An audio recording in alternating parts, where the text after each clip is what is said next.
السلام علیکم ورحمۃ اللہ وبرکاتہ۔ ریاض سعودی عرب کے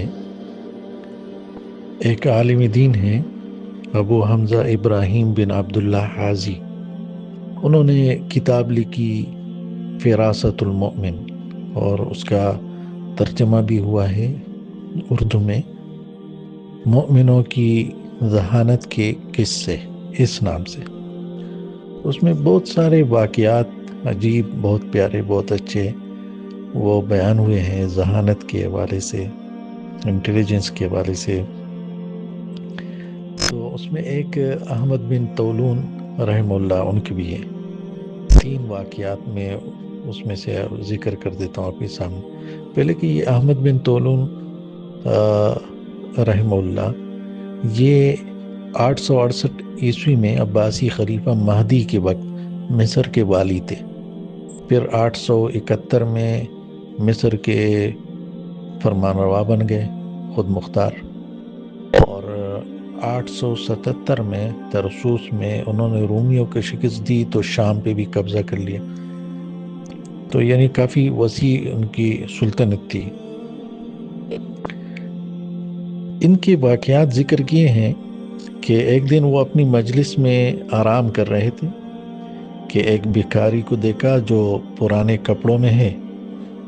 تو انہوں نے کیا کیا کہ ایک روٹی میں بھنی ہوئی مرغی رکھی اور حلوہ بھی، اور ایک لڑکے سے کہا کہ جاؤ یہ اس بھکاری کو دے دو۔ تو جب وہ چیزیں انہوں نے اس کو دے دی تو وہ فقیر خوش نہیں ہوا اور ان چیزوں کی بھی کوئی پرواہ نہیں کی۔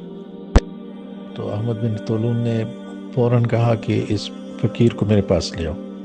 تو فقیر کو سامنے کھڑا کیا گیا، اس سے بات چیت شروع کی۔ تو وہ بالکل ڈر بھی نہیں رہا تھا، کوئی ہیبت خوف نہیں تھی، اور وہ فقیر جواب دے رہا تھا۔ تو احمد بن طولون نے کہا کہ وہ خطوط لے آؤ جو تیرے پاس ہے، اور سچ بیان کرو کہ کس نے تجھے بھیجا ہے۔ اب مجھے صحیح علم ہو گیا کہ تو جاسوس ہے۔ کوڑے مارنے والے کو بھی انہوں نے حاضر کر دیا۔ تو پھر اس شخص نے، اس فقیر نے اعتراف کر کے لیا کہ ہاں میں جاسوس ہوں۔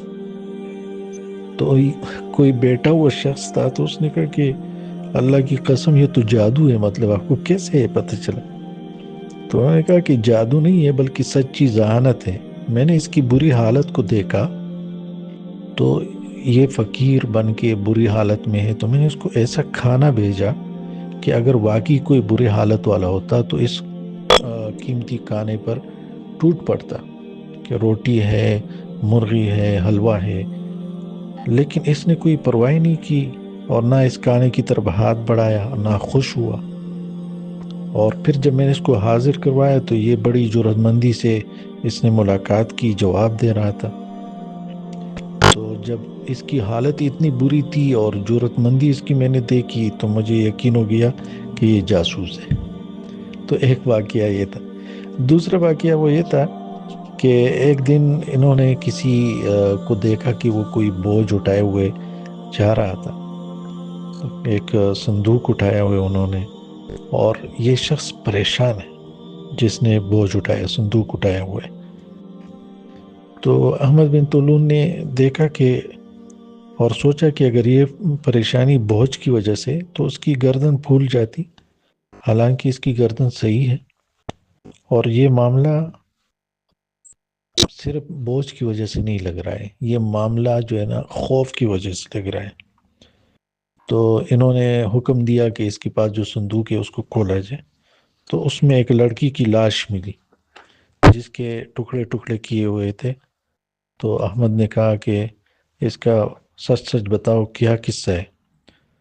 تو اس بندے نے، جس نے صندوق اٹھایا ہوا تھا اور اس میں یہ لاش ملی، تو اس نے کہا کہ 4 آدمی فلانے گھر میں ہیں، اور انہوں نے مجھے پیسے دیے، اشرفیاں دی کہ یہ صندوق لے جاؤ، اس کو اٹھانے کا انہوں نے حکم دیا۔ تو چونکہ اس نے صرف یہ صندوق اٹھایا تھا اور یہ لاش کو ٹھکانے لے جا رہا تھا، تو انہوں احمد بن طولون نے اس کو سزا دی، اور باقی جو 4 بندے تھے وہاں پہ جا کے ان کو گرفتار کر کے ان کو سزائے موت دے دی، قتل کرا دیا، کیونکہ وہ قاتل تھے۔ تو یہ دوسرا واقعہ ہو گیا۔ تیسرا واقعہ کہ احمد بن طولون صبح سویرے اٹھتے تھے، چکر لگاتے تھے اور مسجد کے اماموں کی قرات سنا کرتے تھے۔ تو ایک مرتبہ آپ نے بااعتماد آدمی کو بلایا اور کہا کہ یہ اشرفیاں لے لو، یہ پیسے لے لو اور فلاں امام مسجد کو دے آؤ، وہ حاجت مند اور پریشان دل آدمی ہے۔ تو اس بندے نے ایسا ہی کیا، گیا اس کے پاس، اس امام صاحب کے پاس بیٹھ گیا اور اسے وہ اشرفیاں دی، کل کے بات چیت کی۔ تو معلوم ہوا کہ وہ جو امام صاحب ہے اس کی بیوی نے بچہ جنا ہے، یعنی ان کے ہاں بچے کی ولادت ہوئی تھی، لیکن ولادت کے لیے جو جو چیزیں چاہیے یعنی بچے کے لیے پھر تو وہ اس کی کوئی ان کے پاس تھی نہیں، بچے سنبھالنے کے لیے، یعنی ان کے پاس ضرورت کی چیزیں وہ نہیں تھی۔ تو احمد بن طولون نے کہا کہ واقعی جب یہ شخص آیا اور اسے بیان کیا کہ دیکھو وہ تو پریشان تھا، تو احمد بن طولون نے کہا ہاں اس وجہ سے میں نے یہ پیسے بھیجے ان کے لیے، کیونکہ صبح کی نماز میں یہ قرات کے اندر غلطی کر رہا تھا، تو مجھے پتہ چل گیا کہ یہ اس کا دل پریشان ہے، آج کوئی پریشانی اس کو ہے، تو اس وجہ سے میں نے آپ کو بغیر پوچھے کہا کہ یہ پیسے لے جاؤ اور اس امام صاحب کو دے دو۔ تو یہ 3 واقعات تھے جو میں نے آپ کے سامنے رکھے۔